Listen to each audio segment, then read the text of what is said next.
Well, there are two types of patients which we receive. One is those patients who get injured during a fight by the security forces or otherwise.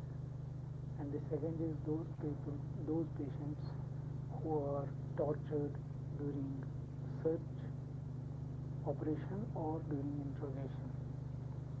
There is a third type of patient which doesn't come very frequently to our hospital, but which goes to our other colleagues in the psychiatric hospital who have a psychiatric problem because of the present situation. The torture cases, what sort of things? Well, when a person is taken into custody, he goes through a lot of trauma. One of the trauma is that he is blindfolded. Second is that he is beaten. Third is there is a roller passed on his body. Fourth is that a rod is passed through his urethra or through his rectum. Fifth is that he is given electrical shocks. And the sixth is that he is made to do unnatural acts like drinking of urine or sodomy. Now, all these types of tortures have been recorded in the study. We do get people who have been tortured, and they come in kidney failure to us, whose muscles get hemorrhagic, and that because of the pigment, the kidney is failed. We have had so far about 50 such patients, out of whom 5 have definitely died. Like that, we have found patients in whom an iron rod was put through the rectum. The patient had perforation of the viscera. He was operated a few times, and finally he succumbed to his injuries. There is another novel way of torturing a person, that they hang him upside down. Some of them have turned blind because of the hemorrhage into the retina. Some of them have lost their feet, which had to be amputated because they were hanged for a long time with their feet up, and because of the rope which was around the feet probably caused the gangrene of the feet, and that those limbs had to be amputated. So these are the patients who come to us. Then the patients who come with bullet injuries, most of them come dead because they are shot directly either into the chest or to the skull, and they die instantaneously, so they are brought dead to us. Many of them are brought who are in shock because the forces do not allow the evacuation of the injured immediately. So they lose a lot of blood on their way, and they lose a lot of time in which they could be saved. But there are some who are salvageable, who get injuries into the abdomen or who get injuries into the limbs, and they get saved. Oh, the torture cases, how frequently does it occur that you get somebody tortured? Well, every day we have patients coming in. Every day 4 to 5 patients of torture come in to the hospital. Some of them are minor, so they are sent away. But those of the patients who have major injuries, they are admitted. How many people would you say during the history of the conflict might have been killed as a result of torture? Well, as far as the total number of deaths which have taken place during this period is roughly about 22,000, and the number of injured is lesser because most of the people who are tortured are killed. But particular number of injuries we have had in various occasions. One of the occasions was the firing on the funeral procession of Maulana Farooq, when we had about 350 people injured at a time in about half an hour time. Like that, We have had another occasion when there were a lot of casualties in Lal Bazar. So it depends upon what type of incident has taken place, and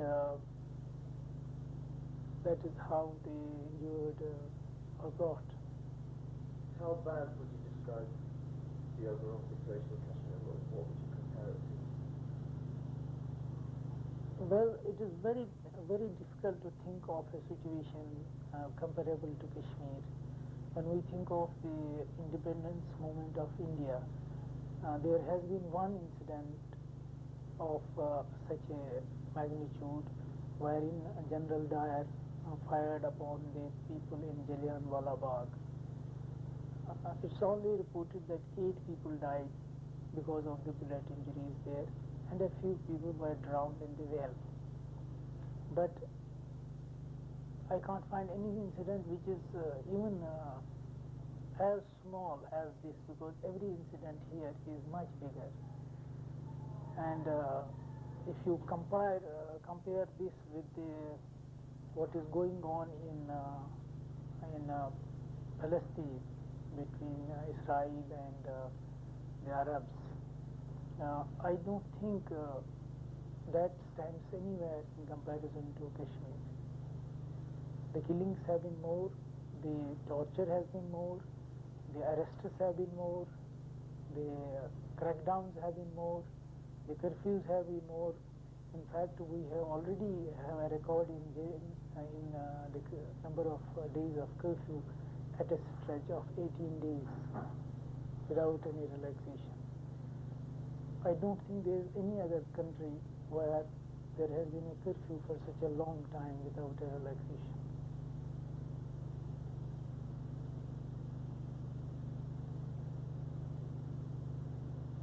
It must make doctors here themselves very angry and frustrated that more and more people keep coming in. How does everybody feel? Well, we are part of the society, and whoever gets injured is a part of us. They are all young people in whom we have given our future. Now, when we find that the people to whom we have handed over our future are being killed, massacred by the security forces, certainly every one of us feels angry. What do you think might happen in the future? Well, the story of such movements is always definite, that an occupation force cannot hold for a very long time. India is an occupation force in Kashmir, and an occupation force has its days which are numbered. Every occupation force so far in the world has had to leave, and I am sure that India will have to leave Kashmir. Okay, back to the torture. Could you describe again the problem, more specifically the phenomenon that you noticed with the kidney failure and the rolling? That's something in particular to Kashmir. Well, when a person is arrested in a crackdown, he is taken to a bed, and over his body, a roller with 2 people on either side is rolled over his body. That results in the fracture of his muscle, and also the blood gets clotted in. This blood is absorbed, and the pigments get deposited in the urinary tubules, and the kidney fails. This is a very unique thing, and it is possible that many of the patients previously did not even report to us, and they died before any medical treatment could be given to them. But since last 1.5 years, people have been slowly trickling in. In the initial, now the frequency has become much more, because the doctors also have become aware, and also the public also has to some extent become aware that the kidneys can fail and that can kill them after such an interrogation. That is why the number of patients in recent times has increased. We dialyze these patients put them on renal dialysis, either peritoneal, immediately peritoneal, and afterwards hemodialysis. And many of these patients do recover. How the future of these patients will be, we don't know. We will have to follow them and see how their kidneys are going to behave in the later stages. I must also mention here that there has been a patient who has been with us and has been documented, whose kidney has been removed in the jail. It is possible that his kidney has been used for a transplant to an army officer because of the statement which the person is giving. But there is no doubt that his kidney has been removed, and the incision is such that the removal is of the type which is needed for a kidney transplant.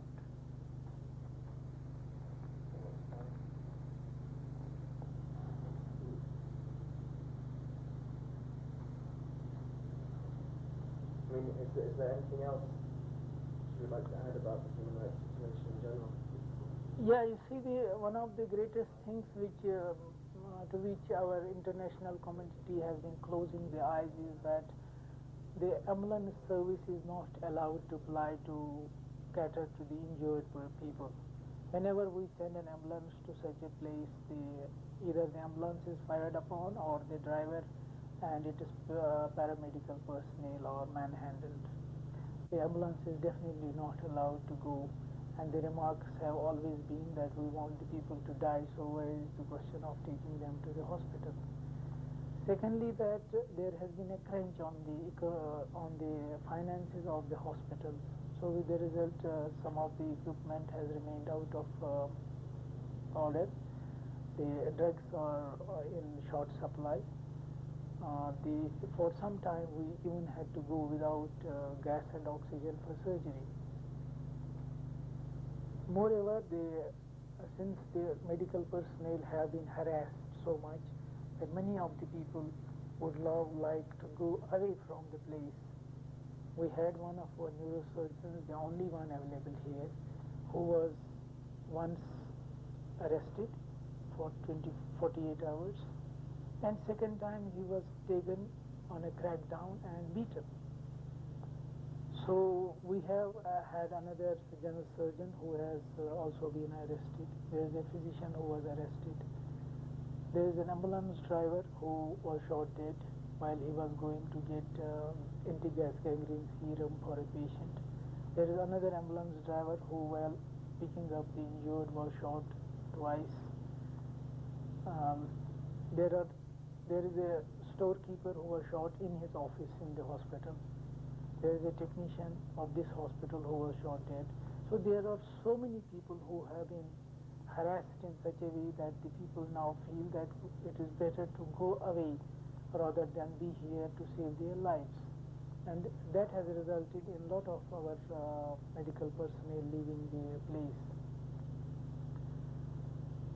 Moreover, the curfews and these crackdowns take place at no notice, and the transportation or even the transportation of patients is not allowed to go even through that area. So with the result, the flow of patients to the hospitals has gone down. Since the doctors and other paramedical personnel are not able to move out, the immunization programs have been shattered. So there is hardly an immunization program going on in this part of our country. What will be its effect is very hard to predict, but certainly since there is no immunization going on, we expect that there is going to be a lot of problem in the future also on our people. Secondly, that the atrocities of the Indian forces have been so much that there is hardly any person or any family who has not been affected.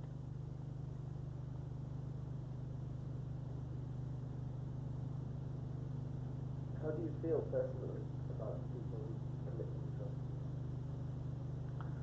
Well, for any civilized person, committing an atrocity on any unarmed person or a person who has been asking for his right is wrong by international law, by any moral value. It is wrong. And an occupation force who have committed themselves to the international force that they will give us our right of self-determination. When they go back on such a force, such a promise, it is always agonizing.